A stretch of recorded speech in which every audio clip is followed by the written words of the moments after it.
Pertamanya kita panjatkan kesyukuran kita kepada Allah Subhanahu Wa Taala kerana dengan limpah rahmatnya Allah Subhanahu Wa Taala beri kita sama-sama peluang berada di dalam majlis ilmu kita pada malam ni.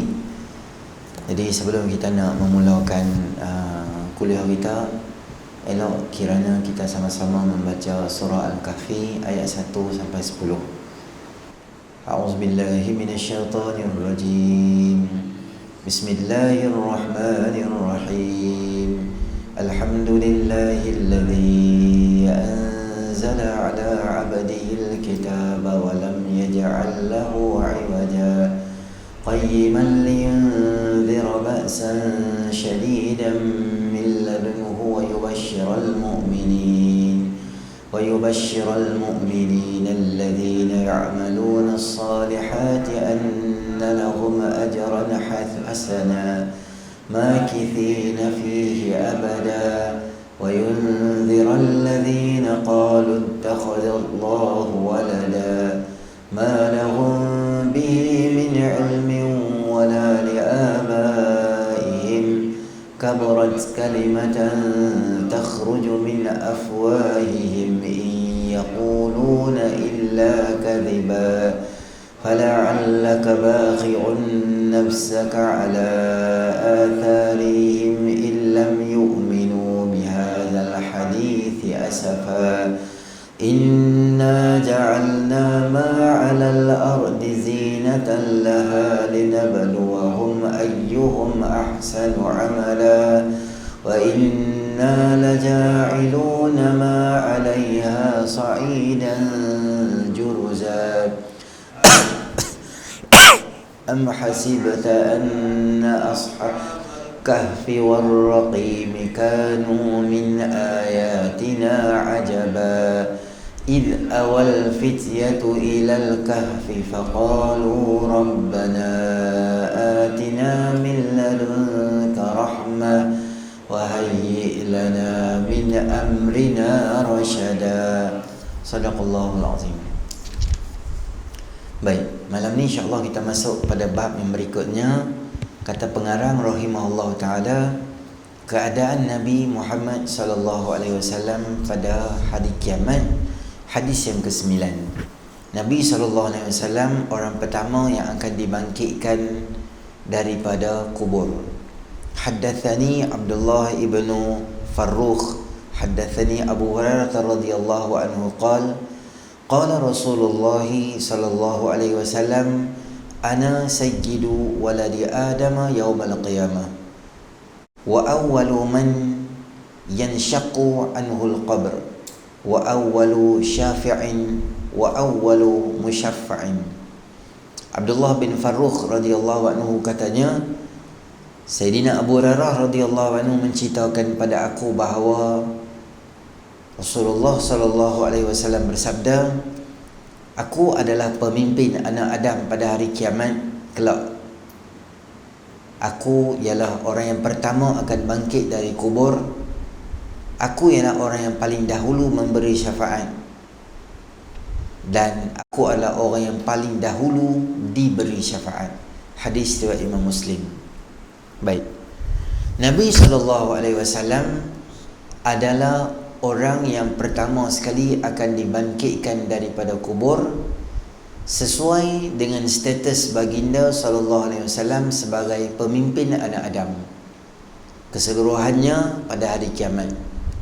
Pada baginda SAW akan diikuti pula oleh para anbiya yang lain selepas pada itu. Baik. Hadis malam ni nak cerita pada kita apa yang berlaku di padang mahsyar nanti esok di akhirat nanti ni apabila sangkakala kedua pertama telah ditiupkan, maka dunia akan jadi hancur binasa. Apabila sangkakala kedua ditiupkan, maka semua orang akan bangkit daripada kubur. Jadi orang yang mula sekali akan diretak atau dibangkitkan tanah dia daripada kubur ni adalah baginda sallallahu alaihi wasallam selaku ketua dan pemimpin, diberi satu kemuliaan kepada baginda sallallahu alaihi wasallam. Di dalam lafaz hadis ini disebut ana sayyidu waladi Adam. Ada riwayat lain menyebut ana sayyidun nas. Aku ketua bagi semua manusia. Lafaz yang lain, riwayat lain menyebut ana sayyidul alamin, aku ketua bagi segala alam. Daripada beberapa lafaz hadis ini menunjukkan bahawa Nabi SAW ni bukan sahaja ketua bagi semua anak Adam. Ketua anak Adam makna dia apa? Ketua bagi manusia, termasuk juga para anbiya alaihissalatu wassalam. Anak Adam maksudnya manusia. Maka Nabi SAW akan mula dahulu dibangkitkan, kemudian diikuti dengan para anbiya yang lain. Yang nombor dua, bila Nabi SAW sebut ana sayyidun nas, aku semua manusia, dan sayyidul alamin, merujuk kepada apa? Merujuk kepada mulia atau lebihnya Nabi SAW, lebih daripada para malaikat, hatta jin dan malaikat didahului baginda Nabi SAW yang lebih utama. Umum kita mengetahui bahawa orang atau manusia yang beriman, dia lebih tinggi martabat dia daripada para malaikat. Kerana mengikut akidah kita ahli sunnah wal jamaah, manusia ni dia ada nafsu dia, ada syahwat dia, ada kena makan, kena keluarga dan sebagainya. Maka mujahadahnya manusia atau bersusah payahnya manusia sehingga dia usaha untuk ibadah juga, maka martabat dia lebih tinggi pada para malaikat. Yang malaikat ini keadaan dia tidak berkeluarga, tak makan, tak minum. Sebab tu ketika Nabi SAW sampai kepada Sidratul Muntaha, Jibril alaihissalam tidak boleh naik lagi ke peringkat yang lebih tinggi ketika Isra' dan Mi'raj. Hanya Nabi SAW naik ke atas. Itu simbolik menunjukkan pada kita bahawa martabat Nabi itu lebihlah. Kata ulama, bahkan martabat manusia yang soleh. Kerana iman manusia ni yazid wa yanqus. Dia naik, dia turun, dia naik, dia turun. Tetapi iman malaikat dia statik, dia stabil macam tu je. Adapun iman para nabi adalah setiap hari naik, setiap hari naik, setiap hari naik, setiap hari naik. Itu nombor pertama. Yang kedua, dalam hadis ini Nabi SAW menyebut ana sayyidu waladi Adam, aku ketua bagi semua manusia. Perkataan sayyid ini maknanya ketua atau penghulu. Sebab tu sesetengah ulama menyebut bahawa tidak salah kita menambah perkataan sayyidina dalam selawat kita, dalam tahiyat akhir kita, atau dalam selawat seharian kita. Allahumma salli ala sayyidina, ketua kami. Sebab apa ketua? Nabi sendiri habaq kata Nabi ni ketua. Dalam lafaz selawat Nabi tak habaq pun, Nabi kata Allahumma salli ala Muhammad wa ala ali Muhammad. Nabi ajak selawat pada sahabat, tidak menyebut perkataan sayyidina. Jadi adakah kita ni memandai-mandai? Kata Syekh Wahbah Zuhaili, maka tidak mengapa kita tambah sayyidina. Habuan kita ni hormat dan mengagungkan baginda Nabi SAW. Adapun Nabi, bila Nabi cakap, Nabi tak kata selawat ke aku ni cara dia Allahumma salli ala sayyidina. Nabi tak bak. Kerana Nabi ni habuan tawaduk dia. Dia rendah diri. Dia tak mau masa dia cakap tu, dia labelkan dia tu sebagai ketua. Alah, hampa panggil aku biasa-biasa je. Tak payah hampa buat macam teruk sangat dengan aku. Nabi macam tu. Nabi dia jenis tawaduk aku tu. Nabi kata apa? Idza jaa karimul qaum fa akrimu. Apabila datang orang-orang yang mulia di kalangan kamu, maka muliakanlah dia. Dulu dia pemimpin kampung hampa, dulu dia MPK kampung hampa, dulu dia JKK, dulu dia ketua jabatan. Tapi bila aku mai, jangan pengaruh aku jadi ketua hampa sehingga hampa lupakan jasa pemimpin hampa sebelum ni. Bila Nabi duduk-duduk, banyak sahabat-sahabat Nabi SAW yang pernah ada jawatan. Apabila dia mai, kadang-kadang dia duduk belakang. Saya tak ingat, kalau tak salah ingat saya, Sayyidina Jarir radhiyallahu anhu, Nabi baling serban dia, Nabi bagi serban dia, suruh lapik serban Nabi, suruh duduk Sayyidina Jabir duduk di atas serban dia. Maknanya Nabi bagi satu penghormatan pada orang. Nabi suka kalau aku mai, sahabat kata, kami apabila Nabi mai, kami tak akan bangun untuk menghormati Nabi, kerana lantaran kami tak suka, Lantaran kami tahu Nabi tak suka kalau kami buat macam tu kat dia. Kami nak bangun, nak bagi penghormatan kat Nabi. Takkanlah bekas-bekas pemimpin kami yang biasa-biasa kat kampung, ketua blok, ketua taman, ketua kampung kami hormat. Takkan Nabi mai kami buat bodoh ya. Kami nak bangun, tapi Nabi tak berapa suka kalau kami buat macam tu. Maka teringin kami nak bangun sebabkan kami hormat dengan Nabi. Cuma Nabi tak suka. Nabi ni suka biasa-biasa je. Walaupun dia pemimpin yang hebat, Nabi SAW lebih suka memilih gaya hidup yang biasa.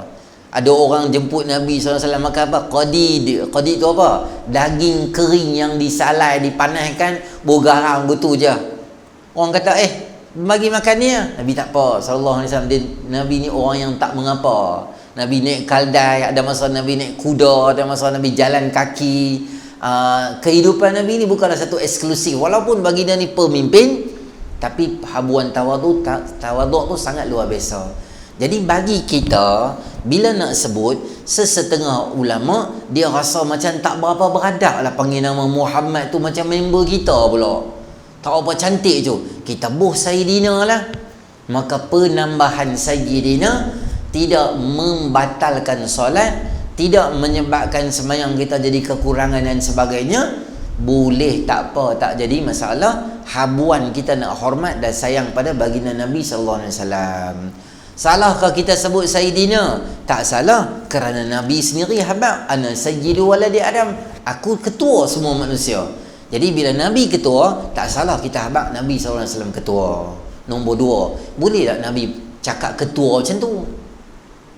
Tu nama belagak tak kalau cakap gitu?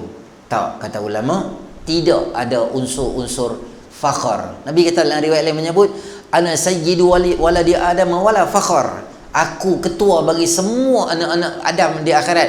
Bukan aku cakap ni nak bangga dengan apa. Just aku nak bagi tahu kedudukan aku di akhirat ni macam mana. Information dekat kita. Satu. Yang kedua, kata ulama, tak salah juga Nabi cakap macam tu. Kerana apa? Kerana Allah Ta'ala sebut, wa amma bi ni'mati rabbika fahaddith. Adapun nikmat yang telah diberikan oleh Tuhan kamu, ceritalah dekat orang.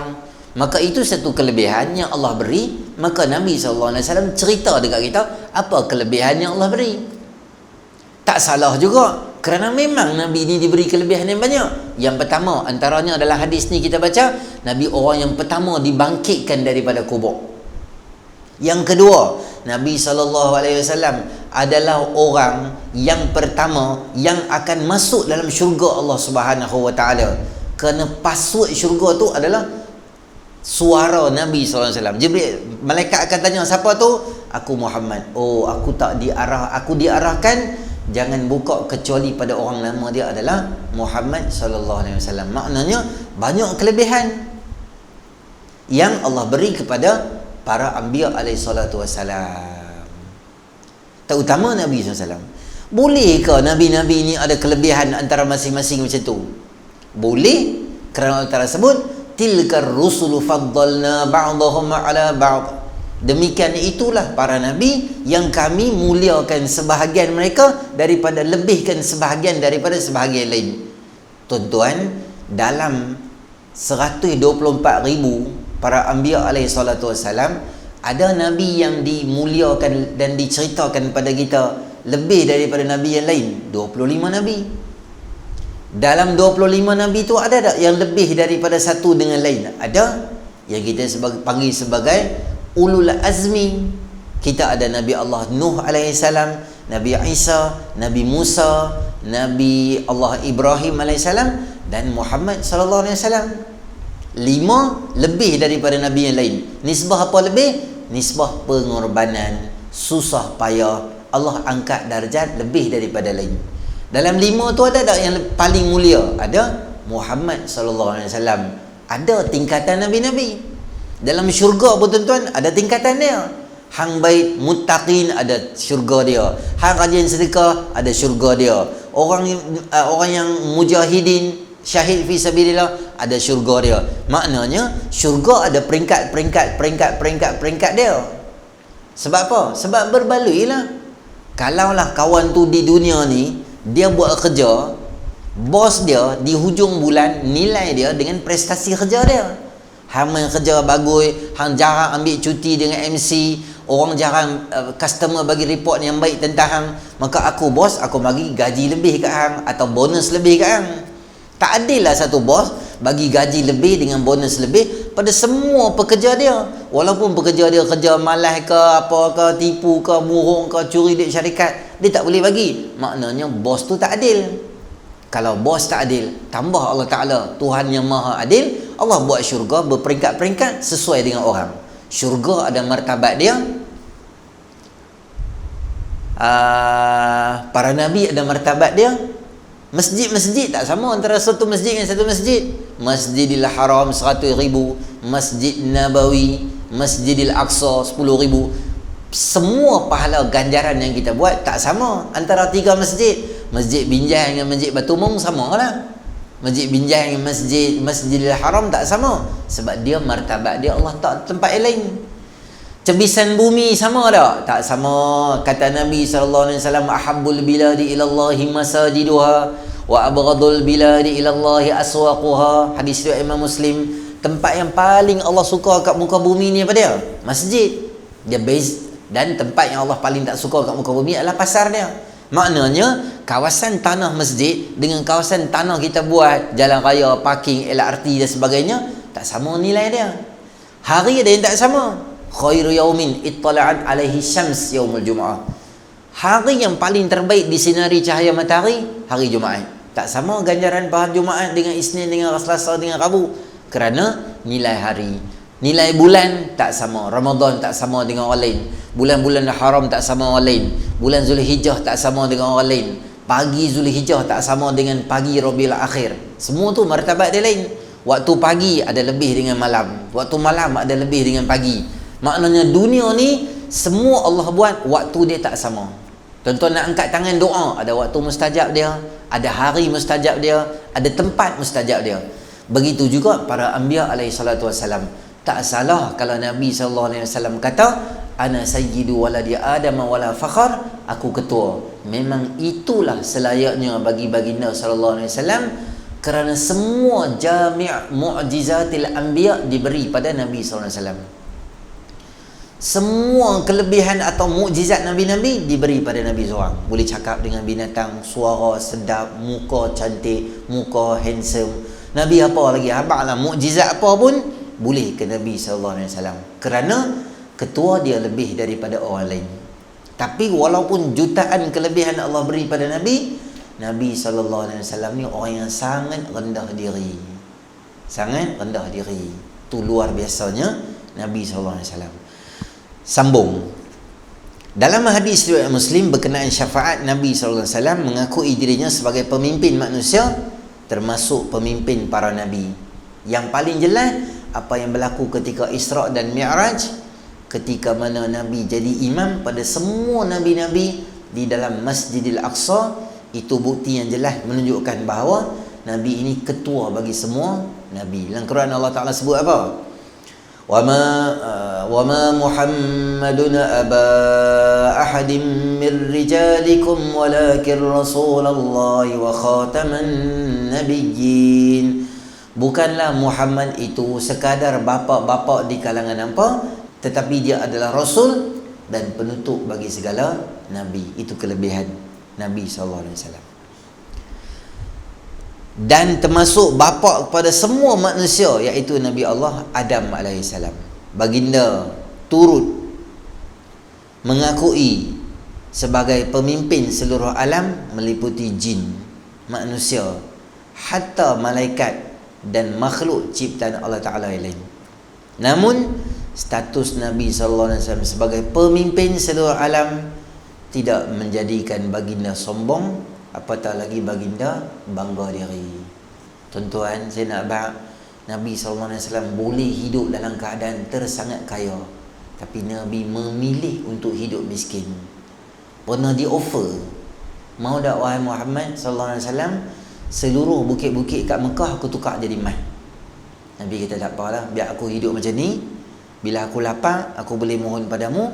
Bila aku kenyang, aku boleh terima kasih pada kamu. Tuan-tuan, saya nak bak bukit kat Mekah jadi emas tu maksud dia apa? Maksud dia, saya bagi tahu kat tuan-tuan ni, meja kita ni. Meja tuan-tuan tak faham. Mari saya tunjuk. Ni besar handset kita, saya susun. Kalau saya susun ni, berapa banyak handset boleh? 1 kilo emas, lebih kurang besar ni 160 ke 170 ribu. Dia ikut harga pasaran, dia boleh ubah lah. Naik 120 dia boleh pi. Besar ni lebih kurang sekilo. Tuan-tuan tahu tak boleh susun banyak mana untuk penuhkan ni meja ni.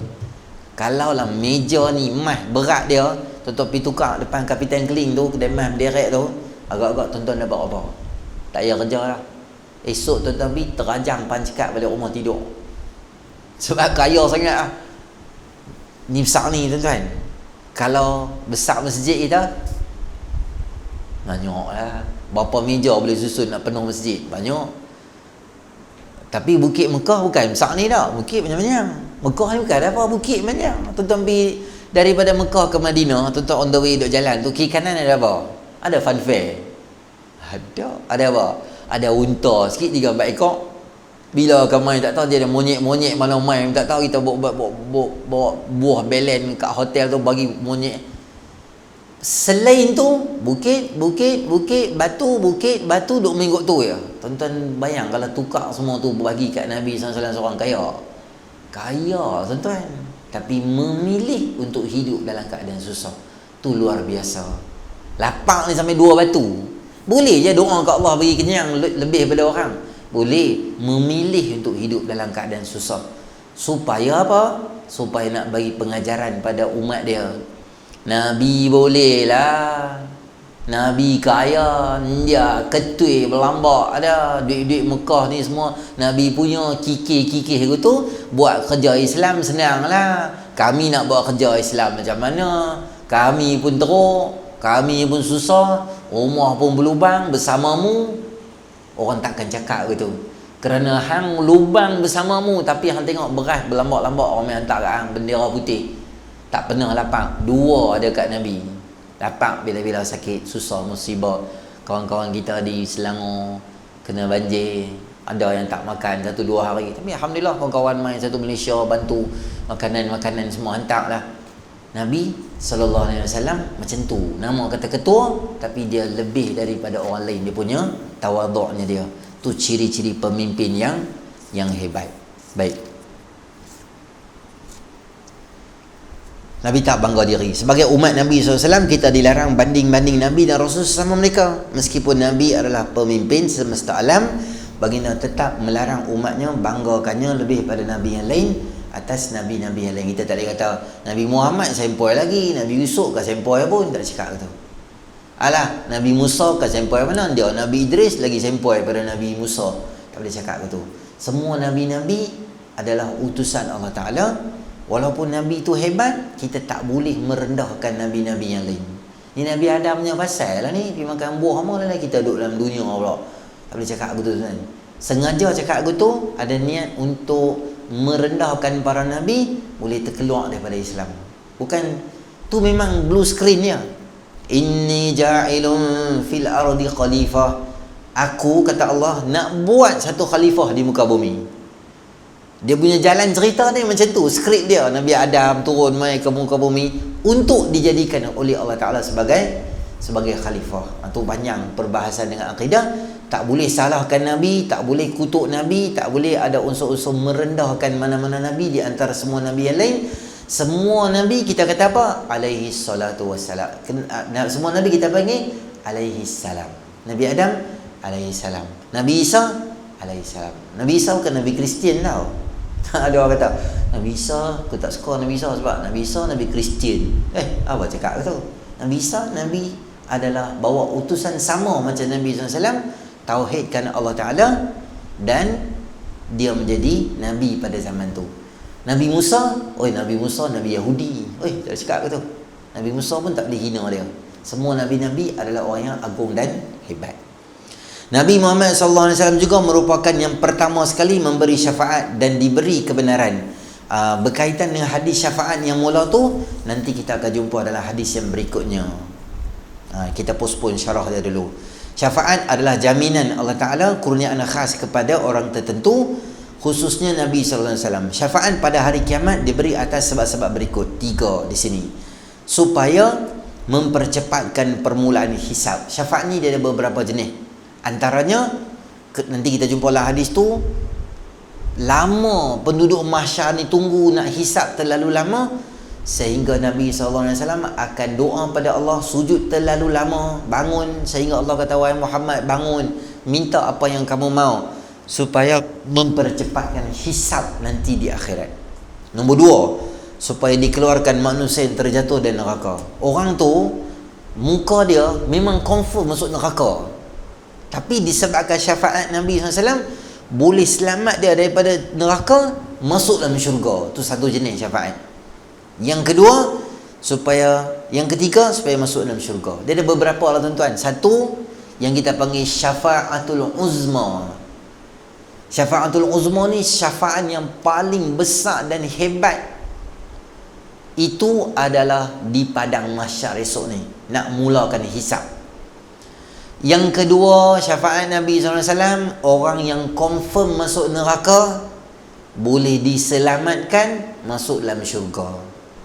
Yang ketiga, orang yang tempoh dia lama dalam neraka, contoh 20,000 tahun, Nabi boleh syafaatkan dia, kurangkan tahanan dan tempoh dia di lokap neraka tu. Dalam berapa banyak yang Nabi nak minta kurang, boleh, Allah boleh izinkan. Tu nama syafaat. Yang keempat adalah syafaat Nabi SAW untuk meningkatkan martabat orang dalam syurga. Dia duduk dalam syurga, kan syurga, neraka ni dia punya tingkat turun ke bawah. Ni neraka tingkat 1, tingkat 2 bawah, tingkat 3 bawah, tingkat 4 bawah. Dia jenis neraka ni memang Allah Ta'ala buat jenis tingkat ke bawah. Dia jenis curam, jenis curam dan jurang. Curam dan jenis ke bawah gitu. Tuan-tuan pernah dengar hadis yang Nabi kata, Nabi dengan sahabat duduk, kebam dengan bunyi kuat. Semua kata, apa dia? Bunyi apa tu? Dia pun macam nak pergi tengok kat luar. Nabi kata, tu batu tu dibaling daripada awal pintu neraka tu sampai ke bawah setelah 60 tahun dahulu. Maknanya puluh tahun baling baru sampai ke bawah dasar. Neraka ni jenis darakat. Darakat tu maknanya tingkatan ke bawah. Adapun syurga nama dia darajat. Satu. Orang tu duduk tingkat bawah, Nabi boleh recommend dia duduk tingkat atas. Orang tu duduk tingkat 2, Nabi boleh recommend duduk atas. Recommendation. Ada orang dalam. Kalau bahasa kita senang faham sekarang ni, macam mana hang boleh masuk kerja kilang Osram tu? Aku banyak kali dah minta tak dapat. Hang tak dapat sebab mak menangkan aku supervisor dalam tu, dia sembang HR apa semua tu dapat. Patutlah orang lain payah dapat ke tu. Dia kabel nama dia. Nabi SAW kabel bukan untuk kepentingan diri, kabel untuk tolong umat dia di akhirat nanti. Baik, syafaat adalah milik Allah dan diberi pada Nabi SAW hanya bila diminta oleh Nabi dan diizin oleh Allah. Contoh dalam hadis ini, Nabi SAW beri air minuman telaga Al-Kausar kepada orang mukmin. Siapa minum air ini memperoleh syafaat. Keizinan Allah Ta'ala bersifat umum kepada umat baginda yang sentiasa berwudu dan berselawat. Namun ada yang tidak diizinkan beri syafaat, itu orang yang berpaling daripada ajaran Nabi SAW selepas wafat baginda. Banyak sebab boleh dapat syafaat. Mudah saya habaq tuan-tuan, siapa yang mampu menahan kesusahan dan meninggal di bumi Madinah, aku akan bantu dia nanti dengan syafaat kat dia ke akhirat. Yang tu meninggal. Satu lagi saya beritahu kat tuan-tuan, senang je. Apa dia? Selepas setiap kali azan, tuan-tuan jangan tinggal doa lepas azan. Terutamanya doa lepas azan tu bila? Terutamanya adalah doa-doa yang kita baca, wa ba'athhu maqaman mahmudan allazi wa'ata. Kita baca doa tu kan, siapa yang minta pada aku maqaman mahmuda, nanti esok di akhirat aku akan dapat tempat tu dan aku akan syafaatkan dia. Maknanya, Allahumma rabba hadhihi da'wati tamah wassalatil qa'imah ati Muhammadanil wasilah watal fadilah wa ba'athu maqaman mahmudan allazi wa'ata innaka la tukhliful mi'ad. Jangan tinggal setiap kali lepas azan, ia akan memudahkan untuk dapat syafaat baginda nanti di akhirat sallallahu alaihi wasallam. Tapi tuan-tuan, janganlah seseorang itu selesa melakukan dosa dan maksiat dengan harapan akan dapat syafaat baginda. Alah, tak apa hang buat dosa pun. Sebab apa? Nanti antara orang yang Nabi akan beri syafaat adalah syafaati li ahli al-kabair min ummati. Syafaat aku untuk orang yang buat dosa besar di kalangan umat aku. Tak apa hang mati berzina pun tak apa. Tu nama dia orang yang tak faham. Kerana kita tak tahu kita ni terpilih atau tak untuk dapat syafaat Nabi. Maka selalulah bersedia untuk buat kebaikan. Jangan selesa buat jahat, dosa dan maksiat, takut mati dalam keadaan dosa, dan lebih malang tak dapat pula syafaat Nabi SAW. Tak ada talian hayat dah. Siapa tak boleh tolong? Satu-satunya, the one and only boleh tolong adalah Nabi SAW. Di samping syafaat para Nabi, ada lagi syafaat siapa dia? Yashfa'u yawmal qiyamati al-anbiya thumma al-ulama thumma syuhada, atau kama qala sallallahu alaihi wasallam. Nanti di akhirat yang boleh bagi syafaat selain pada Nabi ni siapa dia? Nama dia adalah para ulama dan para syuhada. Kalau di dunia ni rajin dekati majlis-majlis ilmu daripada para alim ulama, suhbah dengan para alim ulama, insya-Allah di akhirat para alim ulama dapat membantu anak-anak murid dia yang khidmat, yang buat baik dengan dia, untuk dia syafaat tolong. Dan yang ketiga adalah orang yang mati syahid di dalam medan pertempuran. Insya-Allah orang-orang ni dibantu, syafaatkan oleh baginda Rasulullah sallallahu alaihi wasallam. Pengajaran sebagai umat Nabi sallallahu alaihi wasallam, kita perlu menzahirkan syukur kerana dikurniakan seorang Rasul yang mewakili seluruh alam dan mempunyai banyak kelebihan. Cara menzahirkan syukur itu adalah dengan banyakkan selawat, mengamalkan sunnah, dan baca dan hayati sirah perjuangan, dan ikut apa yang disuruh serta menjauhi apa yang dilarang. Baik, mengarang kata kita kena terima kasih ke Allah kerana Allah bagi kat kita Nabi yang hebat macam ni, Nabi yang ketua. Maksudnya Nabi lah esok ni, apa-apa Nabi lah. Lepas tu kita pula jadi umat akhir zaman, kena terima kasih. Jadi terima kasih ke Allah tu macam mana? Beberapa cara. Pertama, amalkan sunnah Nabi SAW. Sunnah Nabi yang mudah-mudah ni apa dia? Mai sembahyang berjemaah. Tapi tak mudah lah tuan-tuan, sembahyang berjemaah bukan mudah. Dia perlu ke iman yang kuat. Maka mai sama-sama kita imarahkan rumah Allah, perkasakan sembahyang jemaah kita. Yang kedua, amalkan sunnah Nabi SAW. Doa-doa Nabi ajak kita amalkanlah selalu doa-doa yang Nabi ajak kat kita. Apa dia? Selain pada doa makan, selain pada doa tidur, ada banyak lagi, hampir ratusan doa-doa yang kita panggil sebagai doa masnun. Doa ketika sedih, doa ketika ada hutang, doa ketika senyum, ada doa ketika bangun tengah malam, doa lepas wudu, doa lepas azan. Belambak ada doa, kita hafallah sikit doa-doa, cari buku-buku doa yang sesuai, boleh amalkan. Yang ketiga, cara kita nak terima kasih pada Nabi adalah perkenalkan anak-anak dan keluarga kita dengan Nabi SAW. Terutamanya kitab-kitab sirah. Kita beli buku-buku sejarah, baca kat rumah kita. Kalau tak pandai, contoh banyak ceramah-ceramah di YouTube ke, di mana-mana ke, yang dia ada siri ceramah tentang sirah. Mula-mula Nabi macam mana, Arab Jahiliah macam mana, Nabi macam mana, satu siri kita dengar dengan anak kita, dengan isteri kita, atau kita dengar dulu pelan-pelan ada masa, nanti kita cerita dekat isteri kita. Malam-malam sebelum tidur, duk atas katil dua orang daripada sembang merepek 24 jam, ambil masa 10 minit cerita sikit pasal sirah Nabi, kongsi sikit. Dengan anak-anak kita pun sama juga. Biar mereka tahu lah, basic-basic bab Nabi itu siapa, mak Nabi dan sebagainya. Itu cara kita terima kasih, kita promosi Nabi SAW di rumah. Kata sahabat, kami mengajarkan anak-anak kami tentang sirah sama macam kami ajak surah pada mereka. Macam mana kita bertegah ajak Iqra' dan Quran pada anak-anak, demikian itulah kena bertegah juga untuk ajak sirah kepada anak-anak kita dan keluarga kita. Umat Nabi SAW adalah sedikit berbanding dengan umat yang lain. Dalam keadaan umat Nabi yang bersyukur, nikmat Allah pemberian iman sangat sedikit. Dalam kalangan hamba yang bersyukur, beriman, bertakwa serta beramal soleh pula sangat sedikit.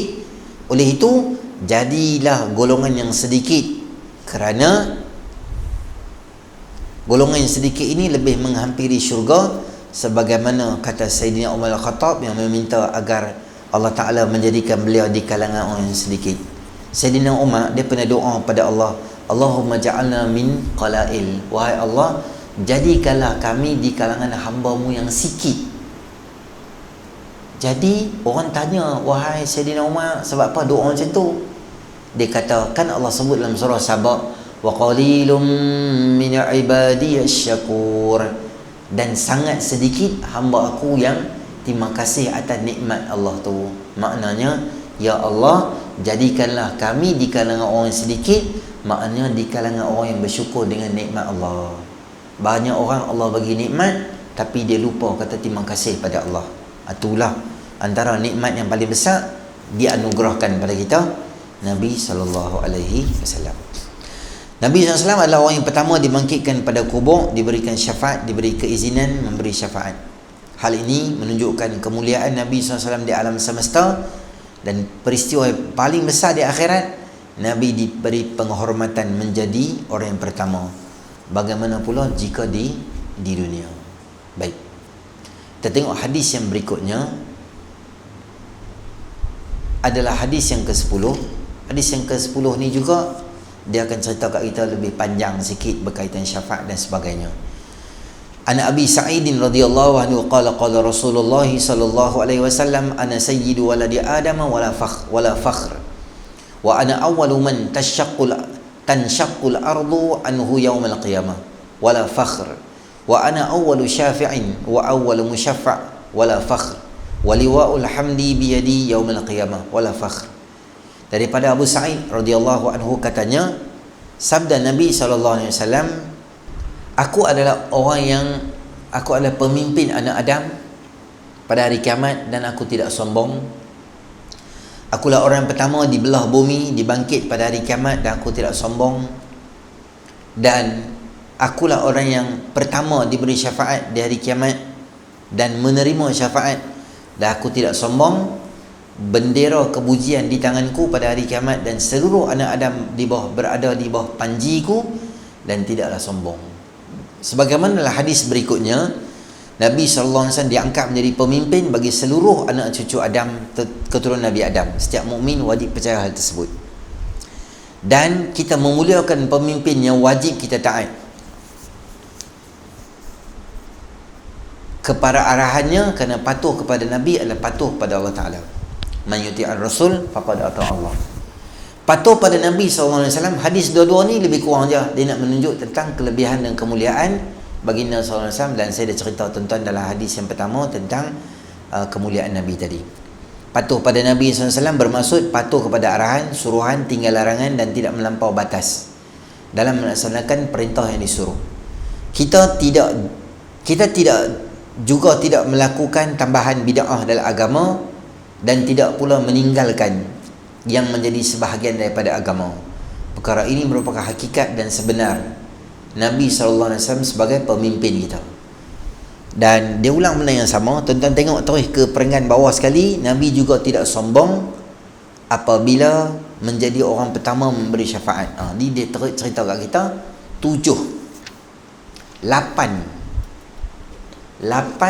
kategori syafaat Nabi SAW. Saya cerita kat tuan-tuan beberapa ni sebagai tambahan. Pertama, syafaat terbesar kita panggil dalam istilah bahasa Arab syafa'atul uzma. Ain, dha, mim, ya. Uzma. Diberi khas daripada kalangan para nabi. Tujuan untuk mempercepatkan mula hisab pada hari kiamat yang manusia dalam susah. Maknanya di padang mahsyar nanti semua akan tunggu dalam keadaan tidak berpakaian, tidak berkasut, tidak berkhatan, matahari di atas kepala, peluh sampai ke pinggang, dada dan tenggelam timbul dalam peluh, panas, rimat, lapar, tak larat, letih, dahaga, sakit kaki, tak boleh duduk, jadi bebai. Orang mahsyar jadi macam neraka pun neraka lah, pahai tunggu sini tak ada cerita, jadi bebai macam tu dah. Maka ketika itu Nabi SAW akan request dengan Allah supaya mula hisab. Mula tu maknanya lambat lagi lah, janji mula. Mungkin orang yang nak kena hisab tu mungkin puluhan ribu tahun, tak tahu lah. Sebab satu-satu start daripada umat Nabi dulu sallallahu alaihi wasallam. Umat Nabi tengok panggil, katalah nama Muhammad, berapa juta orang nama Muhammad. Seorang. Semua nak kena check, audit check, bukan melawak punya. Audit forensik punya, check sampai dalam-dalam semua gitu. An malihi min aina tasabahu wa fima anfaqahu. Berkaitan duit dia, ke mana pi dan dari mana dapat dan ke mana pi.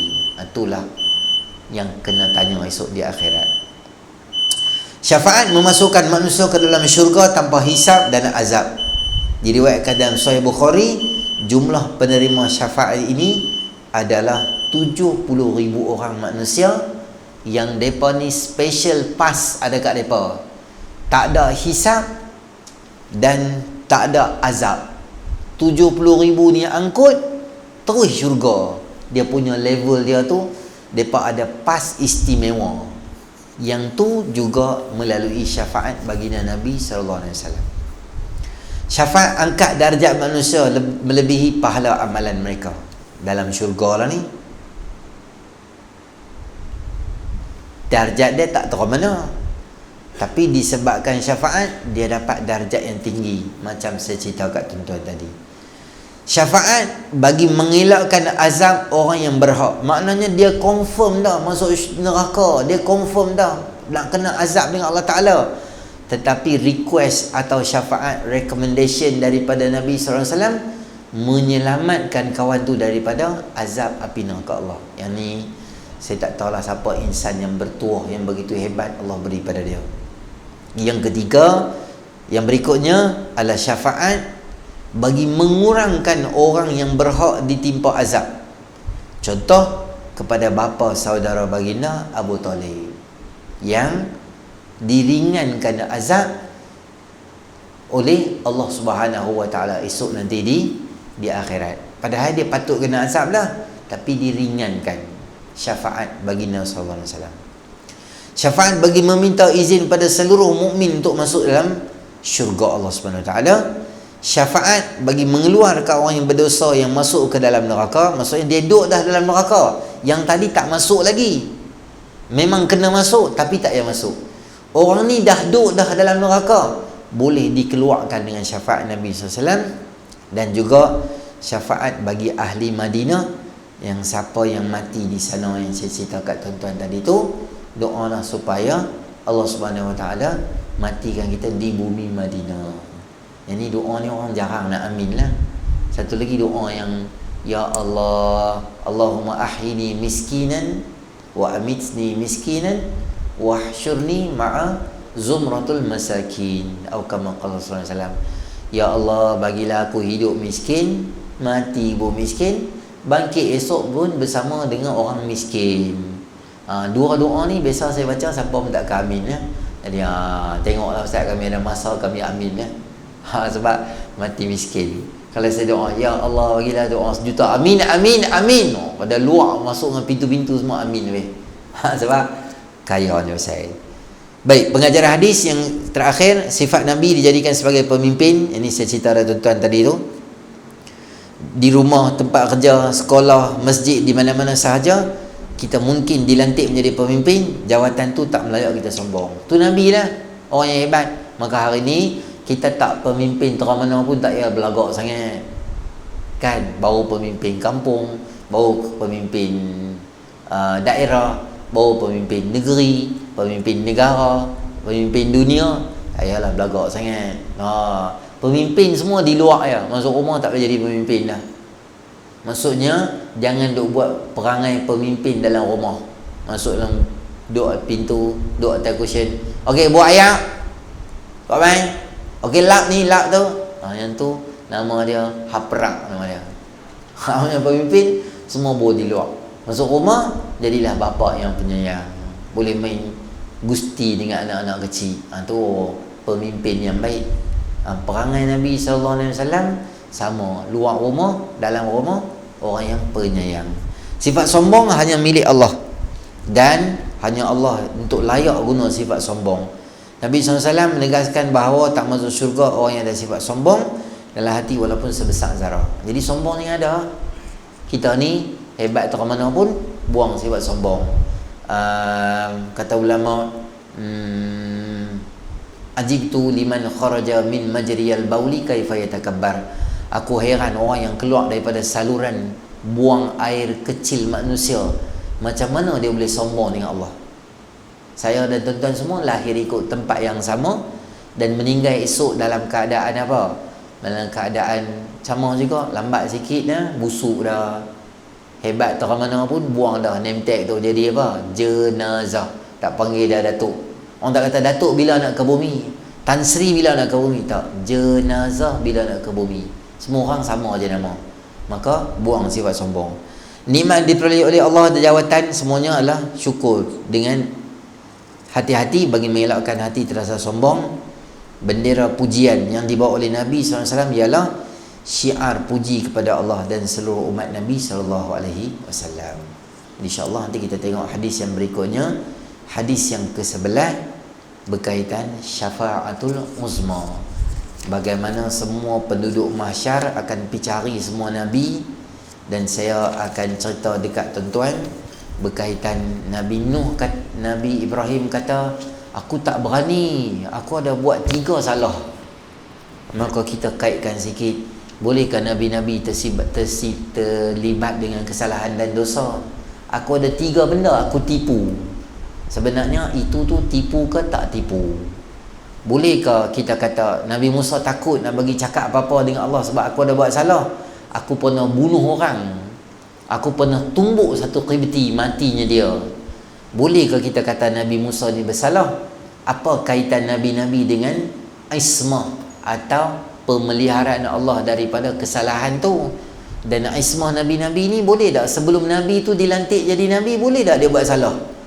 Ataupun Allah pelihara Nabi ni sebelum dia jadi Nabi dan sampai bila-bila? Ataupun Nabi-Nabi masa kecil pun dia tak boleh buat salah dah, Allah jaga dia. Nanti kita bincang beberapa benda-benda yang penting berkaitan dengan adakah Nabi-Nabi ni boleh dikategori sebagai menipu, membunuh atau cakap tak betul, dan bagaimana penyelesaian para ulama tentang permasalahan-permasalahan tersebut. Dan kita akan tengok syafa'atul uzma nanti insya-Allah. Baik, a'udzubillahi minasyaitonir rajim. Bismillahirrahmanirrahim. Alhamdulillahirabbil alamin. Wassalatu wassalamu ala asyrafil anbiya'il mursalin wa ala alihi ajma'in. Allahumma anfa'na bima 'allamtana wa 'allimna ma yanfa'una wa zidna 'ilma. Rabbana atina fid dunya hasanah fil akhirati hasanah wa qina adzabannar. Wa sallallahu ala sayyidina Muhammadin nabiyil ummi wa ala alihi wasallam. Alhamdulillahirabbil alamin.